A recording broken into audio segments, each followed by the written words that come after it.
They don't know the power, no? Na pwedeng ibigay ng kapangyarihan ng salita ng Diyos sa buhay mo. Alam niyo po kung bakit maraming mga Kristiyanong weak, maski matagal na silang Kristiyano, it is because the level of their belief in the Word of God. Kung paano mo tinatanggap ang salita ng Diyos, ganun lang yung lalabas sa buhay mo. Nakakuha niyo po yung ibig sabihin, no? Yung passion mo to know the Word of God, to put your faith in it, nakikita sa buhay natin mga Kristiyano. Oo nga anak, God will provide. Pero paano naman tayo, no? This is my favorite verse. One of many favorite verses. John 4:50. Nung nabasa ko ito, inulit-ulit ko, no? Tapos, sinulat ko to sa aking notebook. Alam niyo, minsan, maski natapos niyo na yung Biblia, from Genesis to Revelation, minsan, hindi mo makita, parang nung nabasa ko yan, matagal na ba ito rito? Matagal na ba ito rito? Ibig sabihin na nag-gray mas sa akin, no? Na talagang pumasok sa puso ko. No? This is about healing, no? Na may pumunta sa kanyang tao, na may sakit daw yung kanyang anak. At sabi ng Panginoon sa kanya, go! No? Jesus replied, your son will live. Ibig sabihin, hindi na ako kailangan pumunta sa inyo. Ang paniniwala niyan, Lord, just only say the word, and I shall be healed. Tingnan niyo rito, ito yung gustong-gusto kong part, yung second part. The man took Jesus at His word. Gusto ko ng ganung pananampalataya. Kung anong sinabi ng salita ng Diyos, yun ang tatanggapin mo. Meron akong kaibigan na ngayon ay init na init sa Panginoon, no? Init na init siya, no? Dati, pag nagpipresent ako sa kanya ng verse, alam mo bro, wala yan sa context mga sinasabi mo. Wala sa context yan ngayon, siya wala sa context. Sabi ko, Pastor, totoo pala yung sinasabi mo, no? Yung speaking in tongues, no? Yung nagdi-declare ka. Ngayon pa lang yan natututunan. Matagal ko na sinasabi sa kanya yun.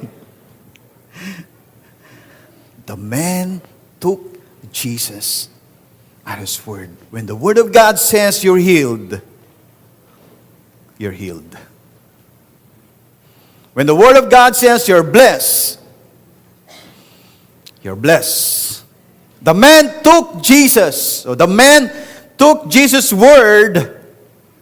The man took Jesus and His word and departed. The man took Jesus and His word and departed.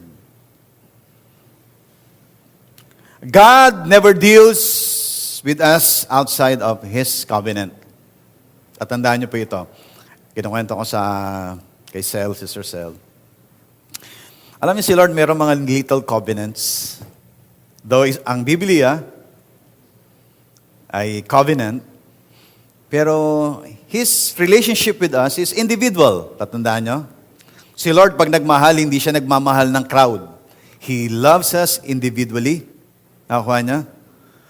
He loves us. Meron akong sariling relasyon sa Panginoon. Pag kaming dalawa lang, meron kaming kasunduan, no? Meron kaming, pag nag-uusap kami lang ang nagkakaintindihan. Ganon din si Lord sa aking asawa. Ganon din si Lord sa'yo. Meron kayong pagkakaunawaan. And these little covenants, when God says something to you, it's covenant. It's a contract. Naalala ko, lagi namin kinukwento rito, nung ako'y tinawag ng Panginoon na iwan ang aking trabaho, actually, si Lord ang nakipag-covenant sa Kanya. Ang sabi ng Panginoon sa Kanya, Angel can be in Channel 2 or largest network in the world. But if I chose not to bless him, I will not bless him. He can be in the smallest church. But if I choose to bless him, I will bless him. That is a covenant. That's a little covenant that God is saying to us. I have many little covenants from God because God does not deal with His people outside of a covenant. Alam niyo kung bakit maraming naluloko sa atin? Kasi ayaw natin ng kontrata. Nakuha niyo ibig sabihin? Bla-bla lang tayo ng bla-bla. Bla-bla. Alam mo, ito, maganda to negosyo na to. Wala na. Oh, tapos pag nagkabentahan na, hintay ka ng hintay ng commission mo. Tagal bentahan na sila. Ayun, wala ka na. Sasabihin mo, yung commission na, yung sabi mo sa akin, bibigyan mo. Oh. Sabihin sa'yo, ano commission? Yung sabi mo, benta ko. Tapos, usap na kayo eh. Tapos, sabi mo, bibigyan mo ako. Sinasabi ko, wala mo akong sinasabi, binibigyan ka. Sabi mo dyan. Sabi mo, 100,000 nga ang akin dito eh. Benta ko lang eh. Basta benta ko lang. Sabi mo. Tita ko yun eh. Bumili sa'yo, tita ko eh. Hintay ka ng hintay ng komisyon. Ilang taon na? Wala pa rin. Ano nangyari? Wala kang kontrata. Kaya, nung nasa sales ako, tinuturuan ako ni Sister Wife, na sabi niya, lahat put it in writing. Kasi alam niyo sa advertising, hindi piso-piso ang usapan diyan, milyon-milyon, no? Sabi niya, pag meron kang kausap, put it into writing. Kunyari, sige, okay na ba tayo sa presyo na ito? Maski verbal, i-email mo daw siya. This, ano nga ba yung turo mo sa akin, babe? English eh. This serves our verbal, chos. Tapos send mo sa kanya, no? Dated, ganyan, basta. Ay, kita mo. Para alam niya na ni-recognize mo yung usapan ninyo, no? Pagka hindi siya umano do, papakita mo lang yung email, no? Para meron talagang thread or conversation.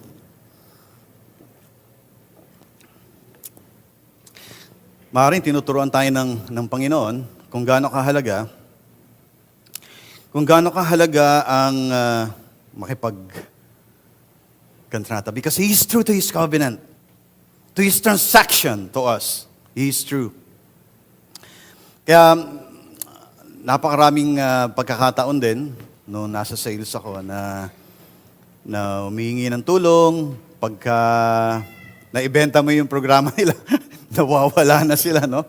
Nawawala na sila. Kaya, tinuturuan nga ako na everything, put it in writing. Alam nyo, kaya yung mga nangako sa akin dito na pag yumaman sila, bibigyan nila akong kotse. Tinatandaan ko yan. Kala nyo, This signifies our i-email kayo ngayon. Kasi we just throw our words. Nagpapakawala lang tayo ng words kasi wala naman yun sa atin. But in the mindset of a Jew, when they hear the word covenant, they feel secure. They feel secure. Because for them, it's a guarantee. Pag sinabi nilang, okay, ganito yan, ganyan, no? Sa kanila nga, during the olden times, pag nag-usap sila, bentahan lang ng bukid, ibibigay yung as a sign of covenant, yung kanilang sandalyas, ibibigay as a sign of itong covenant na ito ay sealed, no? Sealed.